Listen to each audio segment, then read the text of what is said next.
Hi hello. അപ്പം ഞാൻ ഇന്ന് ചോറ് കഴിക്കാൻ പോകുന്നുണ്ട് കേട്ടോ. ഇന്ന് ചോറ് നമ്മൾ വീട്ടിൽ ചോറൊന്നും വെച്ചില്ല, വീട്ടിലെ ഊണെന്നും പറഞ്ഞിട്ട് വാഴയിലയിൽ പൊതിഞ്ഞ ഊണ്. 70 രൂപ കേട്ടോ. 2 പേർക്ക് സുഖമായിട്ട് കഴിക്കാം. അപ്പോൾ ഇതുകൊണ്ടേ സാമ്പാറും ഉണ്ട്, പുളിശ്ശേരിയാണോ പരിപ്പാണെന്ന് അവരുടെ മീൻ കറിയും ഉണ്ട്, വേറെ കറികളൊന്നുമില്ല കേട്ടോ. ഇത് എന്തൊക്കെയുണ്ട്, അച്ചാറുണ്ട്, അവിയലുണ്ട്, ഉടച്ച് കറിയ, പച്ചടി, എന്തൊക്കെയാണെന്ന് തോന്നുന്നു.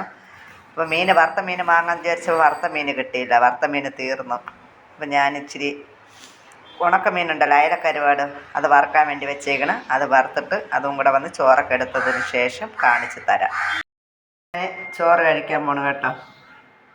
ഉണക്കമീൻ വറുത്തതും കഴിക്കാൻ എടുത്തിട്ടുണ്ട്. ബാക്കി ചോറ് ഇവിടെ ഇരിപ്പുണ്ട്. എന്നാൽ കഴിക്കട്ടെ. കഴിക്കുന്നതൊന്നും കാണിക്കുന്നില്ല, കഴിക്കട്ടെ.